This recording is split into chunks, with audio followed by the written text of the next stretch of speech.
México y Países Bajos tienen una historia en común. Esta casa, de hecho, está inclinada hacia allá. Puede llegar a ser una de las sociedades más frías, más mortíferas de toda la historia. Lo que pasó es que fallecieron más de 1800 personas y es un recordatorio de cosas que no tendrían que volver a pasar en nuestros días. ¿Te imaginas vivir en el país con más riesgo de desaparecer por inundación? Sean bienvenidos a Países Bajos.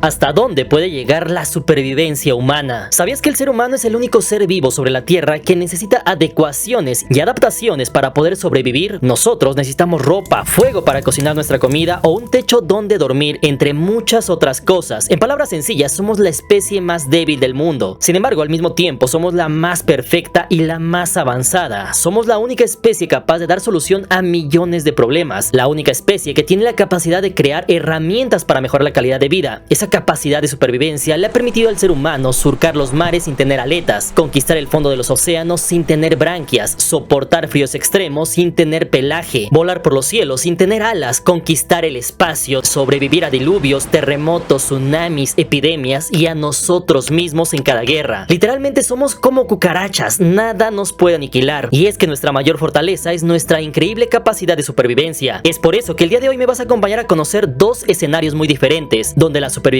logró milagros, en uno luchando contra el poder del mar y en otro luchando contra nuestro peor enemigo, es decir, contra nosotros mismos.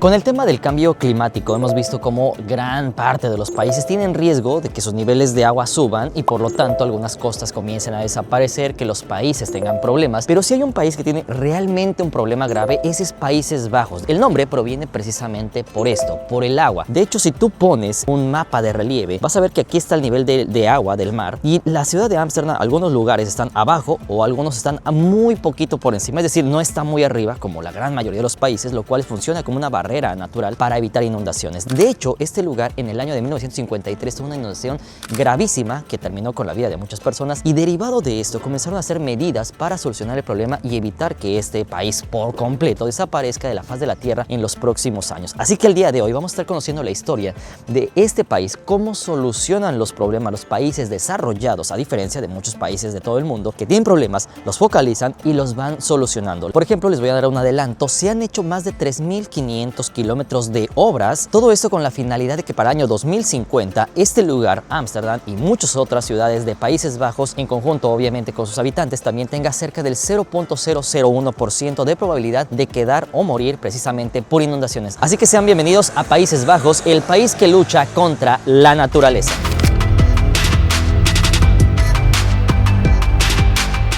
Corteza prefrontal. Esta es la zona de nuestro cerebro que es la encargada de priorizar objetivos, retrasar gratificaciones, simular escenarios como una megacomputadora analizando posibles escenarios a futuro. Y es que esta zona es la que permite sobrevivir a inviernos, sequías, guerras, migraciones y cuanta cosa se nos ponga enfrente. Sin embargo, a eso tenemos que sumar otras capacidades excepcionales de nuestro cerebro, como por ejemplo el lenguaje simbólico que se encarga de coordinar grupos grandes, es decir, transmite técnicas complejas con precisión y, más importante aún, crea normas. Otra de ellas sería la cooperación masiva entre los no parientes, es decir, esto hace que los humanos cooperen a gran escala con desconocidos mediante reglas, reputación, instituciones y sanciones. Otro de ellos sería la teoría de la mente más el aprendizaje social, es decir, cuando aprendemos observando, enseñando o corrigiendo, no dependemos de ensayo y error individual, sino que podemos aprender colectivamente, tal cual como una misma mente colectiva. Y finalmente, la construcción del nicho, es decir, no nos adaptamos solamente al ambiente, sino que también somos capaces de cambiar el ambiente a nuestro favor. Es decir, si no hay comida, creamos la agricultura, fundamos ciudades, construimos diques, inventamos vacunas. Todo esto con solamente un fin: sobrevivir donde sea y como sea. Eso nos diferencia de los animales. Un tiburón, por ejemplo, es especialista en el mar, sin embargo, no puede salir de ahí. El oso polar es bueno en el frío, sin embargo, no puede sobrevivir en el desierto. Sin embargo, el ser humano es una especie extremadamente impresionante. Puede vivir en el Ártico a menos 70 grados Celsius, sin embargo, al mismo tiempo puede sobrevivir en el desierto a 70 grados centígrados. Es así como el ser humano durante milenios se ha especializado en solamente una cosa: sobrevivir. Sin embargo, primeramente hay que conocer realmente poco de la historia y datos importantes de este gran país. Punto número uno, mucho lo conocemos como Holanda. De hecho, es más conocido en Latinoamérica como Holanda que como Países Bajos. Pero lo cierto es que el nombre real original es Países Bajos. Holanda es de hecho una región de este país que se hizo más famosa porque tuvo más desarrollo, porque obviamente había cabinas mercantes que provenían de esa zona, pero no significa que todo el país se llame Holanda. Punto número dos, tenemos que conocer que de hecho Países Bajos no es solamente un país europeo, sino que es transcontinental, es decir, tiene territorios también en América. De hecho, seguramente no sabías que Aruba, Curazao y Saint Martin son de hecho territorios en América, que de hecho pertenecen al reino de Países Bajos, porque sí, Países Bajos es un reino, de hecho tiene su rey, tiene la monarquía de Orange, y es que es una historia bastante interesante. De hecho, la corona se llama de Orange porque ese era el apellido, le podríamos decir, de la casa gobernante, reinante, y es por eso precisamente cuando vemos jugar a Países Bajos en el mundial, pues llevan una camisa anaranjada. Cuando se celebran las fiestas se ponen camisas anaranjadas, es decir, el color anaranjado es el color nacional del país. Los colores son obviamente azul, rojo y blanco de la bandera, pero el color oficial, el color que se utiliza para celebrar es precisamente el anaranjado. Pero hay un dato todavía más importante, y esto es que en su momento México y Países Bajos tienen una historia en común, y estamos hablando del Imperio Español. En su momento el Imperio Español tuvo bajo dominio a Países Bajos, de hecho no solamente este territorio actual de Países Bajos, sino incluso Luxemburgo y Bélgica. Cabe mencionar que en ese entonces los Países Bajos del sur eran precisamente Luxemburgo y Bélgica, y los del norte eran lo que hoy conocemos como Países Bajos. Pasa que posteriormente la corona española tiene incursiones militares en esta zona y termina por doblegando toda esta zona, con lo cual prácticamente Países Bajos, por así decirlo, pertenecía a la corona española. De esta forma, la casa Orange-Nassau es la que propiamente hace que se haga la independencia de la corona española, y justamente por eso vimos en el mundial cuando se enfrenta España contra la selección neerlandesa que decían que bueno, era un tributo a la corona por parte de la corona de Orange para la corona española, porque realmente en su momento Países Bajos perteneció al Imperio Español. Un dato importante es que posteriormente se hace la independencia y ya se formaliza todo esto, se crean los Países Bajos, pero sí tuvo en su momento parte de influencia por parte de la corona española, y es parte de lo que compartimos al menos las colonias o los países de Latinoamérica precisamente con Países Bajos. Miren, y es que estos canales se ven muy bonitos para las fotos, todo mundo viene a tomarse aquí, pero tiene una historia interesante. Justamente, de hecho, el agua es canija, como diríamos por allá. Lo cierto es que en el año de 1953 pasó algo interesante. Por ese entonces lo que pasó es que hubo una fuerte tormenta por parte del Mar del Norte. Lo que pasa es que eso hace que se inunde gran parte del país, lo cual trajo grandes estragos en el año del 53. Fue casi un mes en el cual la gente de este lugar estuvo inundado. Y de hecho, en ese entonces del 53, lo que pasó es que fallecieron o perdieron la vida más de 1,800 personas, 47,000 edificios quedaron con serios daños y hubo más de 100,000 personas damnificadas derivado de todo esto. Sin embargo, aquí se trata de resolver los problemas de si ya me pasó esto, que no me vuelva a pasar, y justamente eso hizo que se pusiera en marcha lo que se le conoce como el Plan Delta. De hecho, desafiaron al mismo poder del mar y comenzaron un rediseño nacional de defensa costera conocida como el Delta Work, mediante el cual construyeron varias obras de ingeniería consideradas como una gran obra de ingeniería hidráulica. Entre las obras más importantes tendríamos número 1, los diques y dunas reforzadas, los cuales se encuentran en la primera línea de defensa, que buscan contener, redirigir o controlar el flujo de agua, todo esto para evitar que se inunden zonas que están muy cerca de los grandes cuerpos de agua. Número 2, polders. Un polder de hecho es una palabra neerlandesa que designa a las superficies terrestres ganadas al Mar del Norte, algo similar a las chinampas de los antiguos mexicanos en el actual Ciudad de México. Esta técnica se desarrolló por primera vez en el siglo XVII en la región de Flandes. Sin embargo, los neerlandeses han aplicado tanto esta técnica que se han convertido en auténticos maestros en el arte de ganarle terreno al agua. Y no solamente eso, sino que lo han aprovechado de forma agrícola. Número 3, molinos de viento. Los molinos neerlandeses son muy bonitos en fotografías, sin embargo, son una verdadera herramienta de ingeniería hidráulica. Sus funciones eran variadas, como por ejemplo extraer agua de zonas por debajo del nivel del mar, mantener secos los polders, permitir agricultura y por lo tanto asentamientos humanos y comercio, además de evitar inundaciones permanentes. De hecho, su importancia histórica es tal que sin molinos, gran parte del actual Países Bajos sería de hecho inhabitable. Si bien es cierto que los molinos de viento no se inventaron en Países Bajos, sino en Persia, en el actual Irán y Afganistán, lo cierto es que los primeros molinos de viento en Países Bajos aparecieron alrededor del siglo XIII. Sin embargo, para el siglo XVII, considerada como la edad de oro neerlandesa, había ya más de 10,000 molinos de viento operando en el país. Sin embargo, a día de hoy solamente sobreviven cerca de 1,200 molinos históricos, de hecho la mayor concentración del mundo en un solo país. Absluit. Este fue un dique de 32 kilómetros que literalmente cerró el mar. Esto se hizo en Zuiderse, atrapando una enorme zona de agua para convertirla en una enorme presa, la cual más tarde, con la ayuda de miles de polders, convirtieron esta enorme zona de agua en hectáreas de tierras de uso agrícola, las cuales habían sido ganadas al agua, con lo que también se evitaron futuras inundaciones, algo muy parecido a lo hecho en México Tenochtitlán más de 500 años antes. Y número 5, los Delta Works. Esto nació como respuesta al año de 1953, y es que este es un sistema de presas, barreras y compuertas, como por ejemplo la Barrera del Este, que mide 9 kilómetros, tiene 65 pilares y 62 compuertas. Sin embargo, que es de suma importancia para evitar inundaciones masivas, o por ejemplo el Maasvlakering, conocida como la cerca de Rotterdam, que cuenta con 2 compuertas de 210 metros, cuyo objetivo es proteger a millones del área metropolitana del puerto de Rotterdam. Y más impresionante aún es conocer y ver que lo que están buscando es que para el año de 2050 prácticamente se evite que haya riesgo de que las personas aquí fallezcan o pierdan la vida, precisamente por el tema de las inundaciones del agua. De esta forma nos podemos dar cuenta como algo tan bonito, un atractivo turístico, algo por lo cual pues realmente la población neerlandesa está orgullosa, que es por el tema de sus canales y todo ello, ha sido algo que realmente es un problema para el país, pero no han sabido canalizar, porque incluso hay lugares, hay islas artificiales en las cuales los neerlandeses han aumentado su área geográfica, es decir, tenían cierto número de kilómetros cuadrados al inicio, hace cientos de años, y el país ha ido creciendo en superficie artificialmente. ¿Por qué? Porque funciona precisamente como esto. Lo que van haciendo es que van ganándole territorio prácticamente al agua, y de esa forma el país va creciendo. Es una historia bastante impresionante, pero que sí nos muestra un poco de la forma de pensar prácticamente del neerlandés, una persona que lo que busca precisamente es solucionar, ser pragmático, ser más práctico también, y así evitar problemas a futuro. De hecho, a día de hoy, con cifras, se podría decir que Países Bajos le han ganado la batalla al mar. De hecho, sin los polders, los diques, las bombas o las demás obras de ingeniería, actualmente el 65% de Países Bajos estaría bajo el agua, e incluso se calcula que cerca de un 20% del suelo neerlandés es de hecho tierra recuperada del mismo mar. Sin embargo, la pregunta importante sería si por el cambio climático y el deshielo de los glaciares, Países Bajos quedará bajo el agua. Pues de hecho, según lo planeado según datos del programa Delta, eso no pasaría, porque precisamente para eso se han preparado por décadas. De hecho, actualmente Países Bajos sería el país mejor preparado para el cambio climático y las inundaciones. De esta forma, los neerlandeses convirtieron una debilidad en una fortaleza, símbolo de la ingeniería neerlandesa, su resiliencia, pero más importante aún, su supervivencia.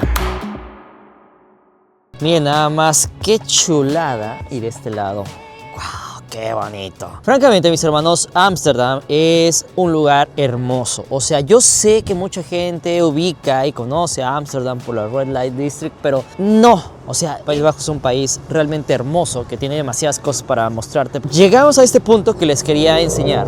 Y este que ven aquí son las dancing houses, es decir, las casas danzantes. Y este tiene una historia interesante que vamos a ver exactamente aquí. Y es que sí, de este lado está todo este canal súper precioso, pero de este lado tenemos esto, miren. Si se dan cuenta, las casas están relativamente inclinadas y eso lo puedes ver aquí, miren. Esas separaciones.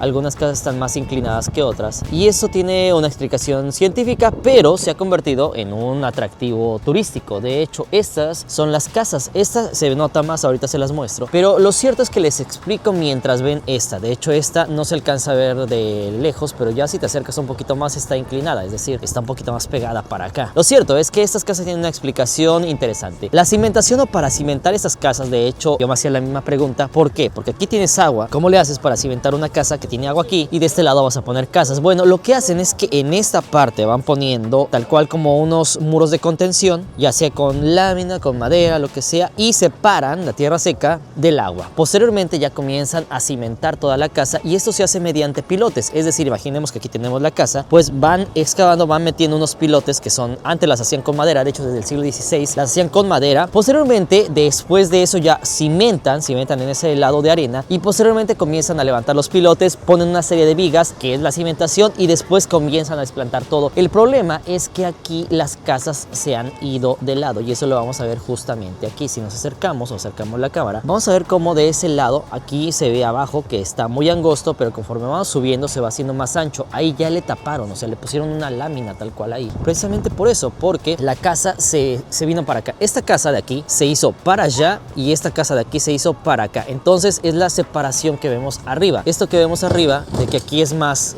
angosto y conforme va subiendo es más ancho, es precisamente por eso, porque las casas se separaron. Una se hizo para allá y una se hizo para acá. Y otra, donde lo vamos a ver todavía más fuerte, es en esta casa, miren. No es un efecto óptico. Esta casa, de hecho, la planta baja está así, está inclinada hacia allá y posteriormente va subiendo. De esta forma podemos ver cómo pues estas casas están chuecas. Ahora bien, lo que pasó aquí pueden ser muchas cosas. Punto número uno, que el suelo haya cedido, es decir, el suelo obviamente tiende a moverse, no es algo que se queda estático toda la vida, entonces pudo haber sido que el suelo en algunos sectores como que cedió más y fue donde las casas hicieron esto. La otra es que quizás como muchas de esas casas son hechas ya antiguamente, puede ser que en su momento hayan sido construidas con pilotes de madera. La madera obviamente cuando está hincada, no le entra oxígeno, pues aguanta, pero puede ser que tal vez la madera ya cedió más este pilote de madera que y entonces hizo eso. Y es precisamente por lo que encontramos este tipo de cosas. Ahora bien, a día de hoy los neerlandeses, como les he venido contando, es una sociedad que busca soluciones. No es una sociedad que se queja y que, ay, ¿por qué a nosotros nos pasa esto?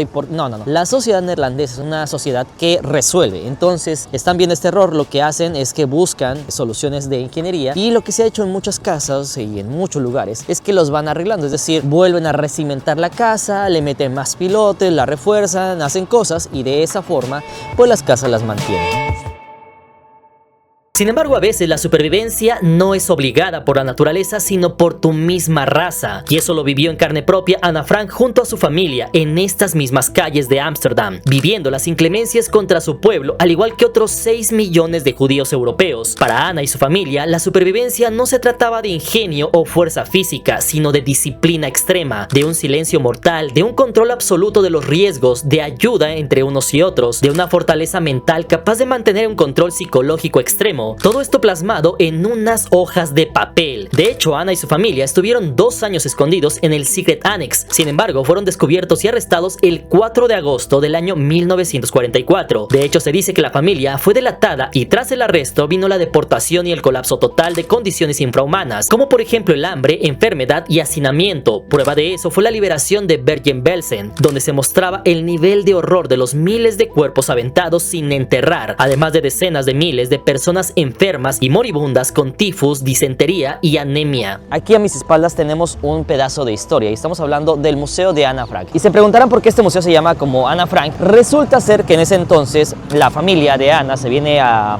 refugiar o viene a esconderse, esa es la palabra correcta, a este lugar que tengo a mis espaldas. Obviamente no era como ahorita está el lugar. Resulta bastante interesante como ahora es un lugar turístico donde la gente pasa, donde todo es tranquilidad, pero en ese entonces estaba ocupado por la Alemania nazi y estaban buscando a todos los judíos. Un dato importante es que antes de la ocupación alemana se estima entre unos 110 a unos 170 mil judíos en estas tierras. Una parte de ellos, cerca de 20.000 a 30.000 judíos, pues habían huido propiamente de Alemania, se habían venido a refugiar aquí. Posteriormente es ocupado este lugar, también vienen para acá, los empiezan a buscar y un dato más escalofriante aún es que los deportaban, se los llevaban a otros lugares como por ejemplo Auschwitz. Y un dato que realmente rompe el corazón es que salían, no sé, 110.000 judíos y solamente sobrevivían 5.000, una tasa de menos del 5%. Es un dato bastante frío, nos muestra cómo una sociedad la ves actualmente y puede ser muy tranquila, una sociedad muy avanzada, pero también es cierto que bajo ciertos regímenes puede llegar a ser una de las sociedades más frías, más mortíferas de toda la historia, y cómo la historia de una familia puede ser tan trágica, simple y sencillamente por lo que traen en las venas. De hecho, gran parte de eso lo sabemos por el diario que hizo, es conocido el diario de Ana Frank. Eso se dice que era porque ella hacía anotaciones diariamente de lo que iba pasando y de esa forma nos podemos dar idea de cómo se vivía, cómo lo vivían ellos, porque para nosotros es muy complicado imaginar ese estilo de vida, que te tienes que esconder, que no puedes ser nada, que te persiguen solamente porque eres de tal color o lo que sea. Es complicado en cierto modo el pensar que pues te puedan perseguir al grado de que quieren acabar con tu vida, pero de esa forma sí nos podemos dar cuenta de cómo lo vivían ellos. De hecho, algo que poco se dice es que el exterminio estuvo focalizado en los judíos europeos, es decir, aquellos que se habían ido a vivir a Europa, aquellos que se habían casado con algunas personas europeas o aquellos que eran descendientes de esas uniones. En el caso de los judíos neerlandeses, estos fueron algunos de los que sufrieron una persecución extremadamente intensa, pues se calcula que antes de la Segunda Guerra Mundial había cerca de 140.000 judíos neerlandeses, de los cuales unos 107.000 fueron deportados desde los Países Bajos a campos de concentración y exterminio exterminio, como por ejemplo Auschwitz y Sobibor, de los cuales aproximadamente 102.000 fueron asesinados en esos campos o murieron durante la persecución. Es decir, solamente sobrevivieron unos 5.000 de esos 107.000. Eso significa que se exterminó alrededor del 75% de la población judía neerlandesa, siendo uno de los porcentajes más altos de Europa Occidental. Ahora se sabe que los que lograron sobrevivir fue gracias a matrimonios mixtos, donde los judíos se casaban con no judíos. De esta forma se ocultaban o se escapaban al extranjero. Otros conseguían papeles falsos y pasaban como no judíos. Incluso algunos padres les conseguían papeles a sus hijos, los cuales serían conocidos como los Hidden Children. Otros incluso se aglutinaban en guetos armados alejados en el bosque o redes clandestinas. De hecho, se tienen documentados más de 100 guetos en Europa ocupada, y algunos otros sobrevivieron a campos y luego fueron clave en testimonios, como por ejemplo Elie Wiesel, quien sobrevivió a Auschwitz y más tarde escribiera su obra Night, considerada central en la memoria del Holocausto. Así que nos podemos dar cuenta que el mayor peligro para el ser humano no es el clima ni los animales, sino el mismo ser humano. Dato interesante, hasta día de hoy no se ha esclarecido, no se sabe exactamente quién la entregó, cómo pasó todo esto, pero hay rumores. Se dice por ahí, punto número 1, que había un cobertizo, que ahí el dueño los había dejado, tal cual como la película que vimos de Bastardos en Gloria, en la cual se veía que personas de otros países, Francia, etcétera, pues sí tenían refugiados que los dejaban que se escondieran, que no estaban de acuerdo con estas normativas, con estas leyes, los escondían, y de esa forma mucha gente lo que hacía es que podía mantenerse con vida. Sin embargo, un día de la nada se dice que por ahí se les cae algo, ya había indicios de que los habían visto, alguien los delata y vienen la Gestapo propiamente, se los lleva, y hasta ahí llega la historia. Un dato importante también es del diario. Por ejemplo, se dice que está separado en dos partes. Una parte son notas personales que ella escribía justamente para recordar cómo había pasado todo esto, pero también una parte importante salió después. La monarquía de Orange hace un decreto en el cual dice que se van a conservar los relatos y todo eso, y desde ese punto se comienza a ver esto más como una obra literaria, ya no tanto como notas privadas. Curiosamente, por ahí del año 44 se deja de escribir, y es justamente cuando se los llevan para Auschwitz. Posteriormente ya no se sabe exactamente qué pasó con ellos, pero lo que sí se dice a grandes rasgos es de que el único que logra sobrevivir es precisamente el padre de esta familia. De hecho, justamente esta iglesia que está a mis espaldas es uno de los espacios más importantes de la ciudad, no solo porque tiene la torre más alta de todo Ámsterdam, sino porque tiene una historia bastante interesante. Punto número 1, se comienza a construir entre el año 1620 a 1661, sin embargo, no nace como una iglesia católica. Muchas de las iglesias protestantes, al menos en Europa, nacen como una iglesia católica, y posteriormente por ahí del año 1576 se van reformando, mientras que esta no. Esta de hecho nace como una iglesia protestante, 100% protestante. Tiene una torre que mide casi 80 metros, es bastante alta, de hecho es la más alta de toda la ciudad. Desde su altura se puede ver la ciudad completa, de hecho se hacen tours, puedes visitar. Aquí también está sepultado Rembrandt, y no solamente eso, sino que a unos pasos se encuentra lo que podría ser considerado como la casa de Ana Frank, el lugar donde se escondía, donde se refugiaba, mientras que también en los relatos de Ana Frank se menciona como ella, estando refugiada, estando escondida, podía escuchar lo que eran las campanadas de esta iglesia porque las tenía bastante cerca. De hecho, un punto importante también es que se dice que el que comienza a hacer esta iglesia, que aquí está el nombre porque es complicado de decirlo, la comienza a construir en el año 1620, solamente de un año después pierde la vida y retoma la construcción su hijo, y la finaliza en el año de 1631. De hecho, les había comentado como en otro video, de hecho Países Bajos es un país realmente cristiano. Hasta el año de 1980 el 85% de la población era protestante o era cristiana, era católica, y actualmente el porcentaje se ha reducido bastante, solamente cerca de un 30%, y ya los demás ya son agnósticos, no creen, etcétera. De hecho, aquí podemos ver cómo una sociedad puede cambiar tanto en pocos años, pero lo cierto es que en tiempos de Ana Frank esta era una de las ciudades con más cristianos, más creyentes en toda Europa, y de hecho se dice que algunos de los protestantes, algunos de los cristianos lo que hacían es que apoyaban, cuidaban a los judíos. Muchos de ellos no estaban obviamente a favor de las políticas que se estaban haciendo por parte de Alemania, pero obviamente muchos de ellos no querían levantar la voz porque obviamente no querían represiones. De hecho, muchos sacerdotes, muchas iglesias lo que hacían es que finalmente no hablaban nada sobre el tema, sabían dónde estaban, y algunos de ellos está documentado que decían, mira, sí, sabes que en tal casa hay uno, en tal casa hay otro, porque no querían que hubiera represión contra ellos. Así que a mis espaldas les dejo un pedazo de historia de uno de los lugares más importantes de todo Ámsterdam. De hecho, mucha gente viene a tomarse la foto, algunos otros le dejan justo incluso flores, árboles, y es un recordatorio de cosas que no tendrían que volver a pasar en nuestros días.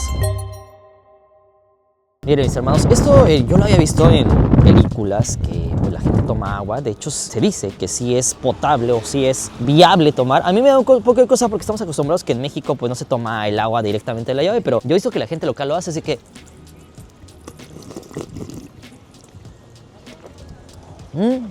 Pues ya, por lo menos me quedo con la... Alguna vez fui a Europa y me eché el agua de... Porque sí, también en Estados Unidos creo que es normal, pero vaya, en México para nosotros no es normal hacer eso. Pero ustedes pónganme qué opinan sobre eso, porque de hecho pasa mucha gente, o sea, la gente se acerca simplemente y toma el agua de ahí. No sé ustedes qué opinan, pero continuamos. Miren, ahí está.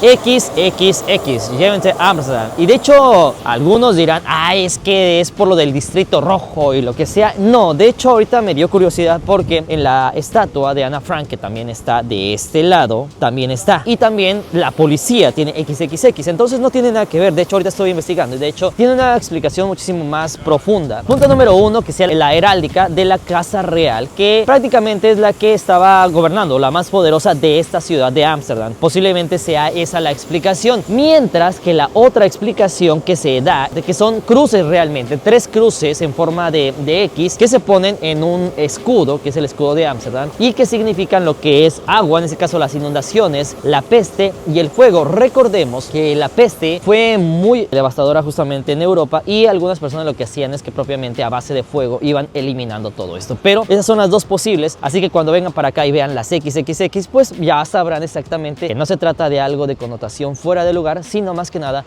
de mucha historia que tiene este lugar. Otro dato que les quiero contar es eso. Ustedes verán por acá y van a decir, son aviones, los chems, lo que sea, pero tiene una explicación muchísimo más interesante. Y es que resulta ser que, por ejemplo, en México de repente se llegan a ver, pero no tanto como eso. Y aquí es muy normal que tú veas que el cielo siempre hay de ese tipo de cosas. O sea, aquí es súper normal que veas uno y otro y otro y otro y otro. De repente se pinta el cielo con eso, pero su explicación es muchísimo más científica. Y estamos hablando de que, para empezar, el suelo de este lugar no tiene tantas montañas, es decir, es un suelo plano, por lo tanto es más sencillo ver ese tipo de cosas. Punto número 2, el cielo obviamente no está tan contaminado, también eso ayuda. Y punto número 3, lo que pasa y lo que vemos en ese efecto de eso que se hace es justamente cómo se cristaliza. Es decir, los aviones comerciales, un avión común y corriente, lo que hace es que cuando lleva la turbina condensa el aire, prácticamente sale aire caliente, pero aquí es muy frío, pues lo que pasa es que se condensa. Entonces lo que estamos viendo es esa estela del aire condensado, que prácticamente muchos pensarían que los chemtrails, lo que sea. No, son simple y sencillamente aviones comerciales que por las condiciones que tenemos aquí pues hacen esa estela, pero realmente es solo la condensación de las turbinas de los aviones. Así que como conclusión podríamos decir que la capacidad de supervivencia del ser humano se puede ver en que no hay nada que pueda acabar con el ser humano más que el propio ser humano. El día que el objetivo de la humanidad sea acabar con otra fracción de la humanidad con toda la tecnología que se tiene actualmente, ese día veremos el fin de la raza humana, el fin de la cúspide de la evolución humana y el fin de la civilización tal cual como la conocemos, porque a pesar de todo lo que pase, todo parece apuntar a que, aunque sea pocos, siempre habrá humanos sobrevivientes, los cuales serán capaces de iniciar de cero la civilización humana.